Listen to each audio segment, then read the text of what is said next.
होगा वो सही होगा, तो ये वाला सही होगा, ये वाला क्या होगा गलत, तो मतलब ये भी नहीं होगा।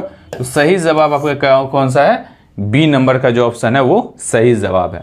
तो चलिए देखिए हम लोग एक बार फिर से इसको रिकैप करते हैं और समझते हैं कैसे हम लोग इस तरीके का फ्रैक्शन वाला कहीं भी क्वेश्चंस आपको दिखे तो कैसे हम लोग सॉल्व करें। सारे फ्रैक्शंस को लिख लिए, ठीक।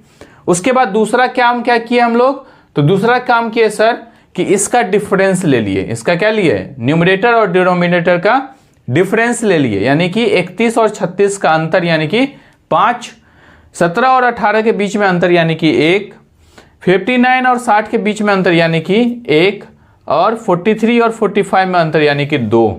तो ये 4 अंक हो गया। इस चारों अंक का हम लोगों ने क्या किया, एलसीएम ले लिया, और ये एलसीएम कितना आया, तो ये एलसीएम आया सर 10। और फिर क्या किए कि इस 5 में हम क्या गुना करें कि 10 हो जाए, तो आप कहेंगे 2 गुना कीजिएगा सर तो 10 हो जाएगा। इस 2 को न्यूमरेटर के साथ मल्टीप्लाई कर दिए। उसी तरीके से 1 में क्या गुना करें कि 10 आ जाए, तो उस नंबर को फिर इसके न्यूमरेटर के साथ मल्टीप्लाई कर दिए। वैसे ही इस 1 में क्या गुना करें कि 10 आ जाए, तो यानी कि 10 आने के लिए यहां पर गुना करना होगा 10 से, तो उस 59 को यहां पे 10 से गुना कर दिए, ये 10 है।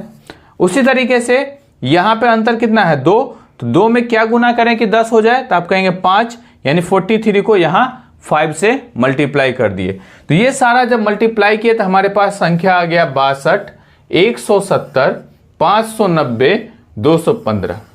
ये वाला जो अंक है वो इसके कारण आया है, ये वाला जो अंक है वो इसके कारण आया है, ये अंक इसके कारण आया है, और ये अंक इसके कारण आया है।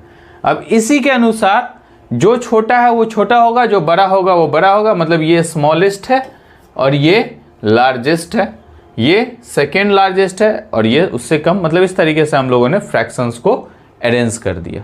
क्लियर है। तो ये ऑप्शन 2 जो है वो यानी कि बी जो है हमारा सही जवाब है।